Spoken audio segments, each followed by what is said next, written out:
Sir मेरे परिवार में पिताजी है, वो पिछले 15 सालों से उनका इलाज चल रहा है।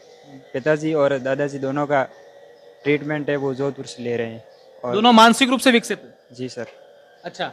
सर मेरे पिताजी नहीं है। जब मैं 1 साल का था तब गुजरात में सड़क दुर्घटना में मेरे पिताजी का देहांत हो गया था।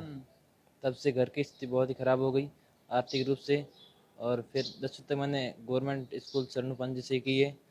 कभी सोचा था कि अभी आपकी बहनें जब घर जाएंगे आप मालूम चलेगा कितना अच्छा लगेगा उनको? बहुत बढ़िया, अच्छा लगेगा। क्या कहना चाहेंगे? बहुत देखिए भावुक हो गई है। पिताजी है जो 2011 में खेजड़ी से गिरने के कारण उनका पैर टूट गया था, और इसके कारण फिर मेरे बड़े भाई उन्होंने स्कूल छोड़कर फिर मजदूरी करना शुरू की। और अभी 1 महीना पहले वो अहमदाबाद में काम कर रहे थे, तब भी 6ठी मंजिल से गिरने के कारण उनकी जो पैर की हड्डी है वो टूट भाई और पिताजी दोनों विकलांग। कहना चाहूंगा एक्चुअली क्या हो रहा है कि ये बच्चे अभी डॉक्टर, मैं थोड़ा सा करेक्ट करूंगा, ये डॉक्टर नहीं बने। होता क्या है कि हमारे देश में जैसे कोई एकदम सफलता मिलती है तो हम उसको बड़ा सड़ा के इतना बड़ा देते हैं कि वो आदमी फिर है ना उसमें और में चला जाता है, मैं तो ये हो गया, और भूल जाता है अपनी असलियत को। ये 90% लोग भूल जाते हैं। राजस्थान के बाड़मेर जिले में इतिहास रचा गया है। मैं ऐसा इसलिए कह रहा हूं कि कल नीट का रिजल्ट जारी हुआ था, और आप यकीन मानिए कि मैं अगर आपको जो बातें बता रहा हूं, जो कहानी बता रहा हूं, उसको सुनकर आप हैरान रह जाएंगे। आप ये कहेंगे क्या वाकई में ऐसा हुआ है? तो ये अपने आप में इतिहास है। दरअसल राजस्थान के बाड़मेर जिले में एक संस्थान चलता है 50 विलेजर्स, जिसमें पढ़ने वाले बच्चों से किसी प्रकार का कोई शुल्क नहीं लिया जाता है। बच्चा अपना शरीर और दिमाग लेकर के यहां आता है और फिर उस बच्चे को तैयार करके यहां से भेजा जाता है। इन बच्चों के रहने के लिए, खाने के लिए, पढ़ने के लिए सारी की सारी व्यवस्थाएं भामाशाह करते हैं।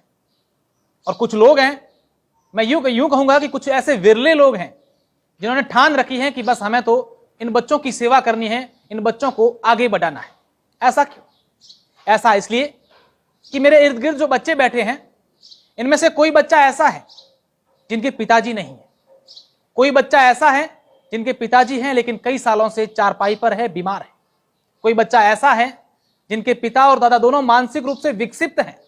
कोई बच्चा ऐसा है जिनकी 7 बहनें हैं, इकलौता भाई है, वो जब घर पर था तब उस बहनों के परिवार का पालन पोषण करता था। कोई बच्चा ऐसा है जो अभी अपने खेत, जिनके पिता अपने खेत में अभी खेत साफ कर रहे होते हैं क्योंकि गर्मियों के दिनों में अभी बारिश होने वाली है। आप सोचिए कि किस तरीके के बच्चे हैं जिन्होंने नीट क्लियर किया है। और आप सुनिएगा कि 33 बच्चे यहां पर पढ़ रहे थे, जिनमें से 70 बच्चे ऐसे हैं जिनका सरकारी कॉलेज में एडमिशन जिनका होगा। कितनी बड़ी बात है।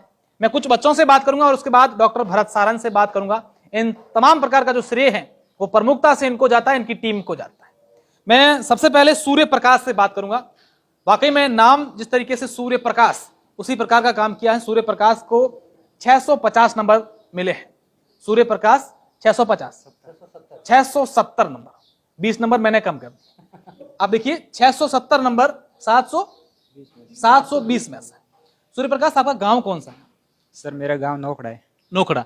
मैं सबसे पहले आपसे ये नहीं पूछूंगा आपने कितने घंटे पढ़ाई की, कैसे पढ़ाई की, क्या पढ़ाई की, मुझे वो सब नहीं जानना है। मैं आपके परिवार के बारे में जानना चाहता हूं कि कैसा आपका परिवार? सर मेरे परिवार में पिताजी है, वो पिछले 15 सालों से उनका इलाज चल रहा है। पिताजी और दादाजी दोनों का ट्रीटमेंट है वो जोधपुर से ले रहे हैं। और दोनों मानसिक रूप से विकसित हैं? जी सर। अच्छा, तो आपने 10th कहाँ से किया था?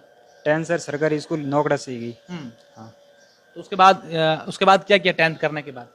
10th करने के बाद सोचा था कि साइंस लेके आगे डॉक्टर बनेंगे, लेकिन आर्थिक रूप से परिवार की स्थिति कमज़ोर होने के कारण 11वीं में आर्ट्स लेके वहीं 1 साल 11वीं करनी पड़ी। उसके बाद टीचर ने बताया और फिर 50 विलेजर्स के बारे में बताया, और उसके बाद यहाँ एंट्रेंस टेस्ट दिया और जिसके माध्यम से आर्थिक सत्यापन के द्वारा मुझे संस्थान में चयनित किया गया। और आज डॉक्टर 720 में से 670, यानी कि इस 50 विलेजर्स के टॉपर आप हैं। जी सर। कितना अच्छा लग रहा है। काफ़ी अच्छा। मैं कभी सोचा था कि हम ऐसे परिवारों के बच्चे भी डॉक्टर बनेंगे? नहीं सर, कभी नहीं सोचता। 50 विलेजर्स के बारे में क्या कहेंगे? 50 विलेजर्स अपने आप में दुनिया के अंदर एक प्रकार का अजूबा है, जहाँ पर बिना किसी वार्डन के ये संस्थान चलता है। अच्छा, हमने ये भी सुना है कि यहाँ आपको खाना भी आपको बनाना, कपड़े भी आपको धोने, अकाउंट भी आपको मैनेज करना, लाइब्रेरी का ध्यान आपको रखना, सब कुछ आपको ही करना है? जी सर। अच्छा। पूरा का पूरा काम है। बच्चों को स्वावलंबी बनाने पे ध्यान केंद्रित किया फोकस इनका है। अच्छा, आप बताएं आपका क्या नाम है? सर मेरा नाम महादेव है। महादेव, आप कहाँ से हैं महादेव? चरणुपान जी। सरणोपान जी से हैं। तो आपके कितने नंबर आए? 765। आपकी पारिवारिक पृष्ठभूमि के बारे में?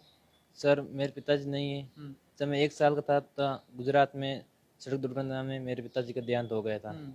तब से घर की स्थिति बहुत ही खराब हो गई आर्थिक रूप से, और फिर 10वीं तक मैंने गवर्नमेंट स्कूल चरणुपान जी से की है।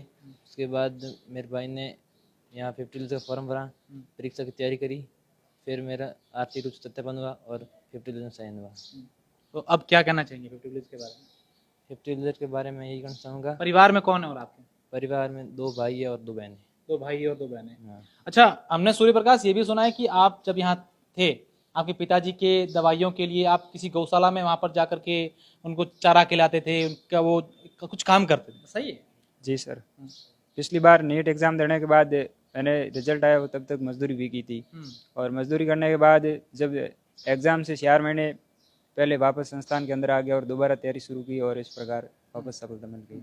अच्छा, अब मैं एक ऐसे बच्चे से बात करूंगा जिन्होंने पढ़ाई की, उसके बाद अपनी उनकी 7 बहनें और 7। आप भरत जी इनको जानते हो?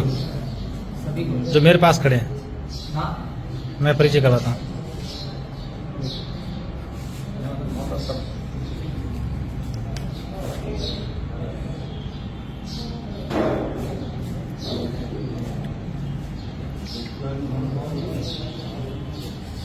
एक वो बिजनेस है ना, ये वाला। हाँ, ये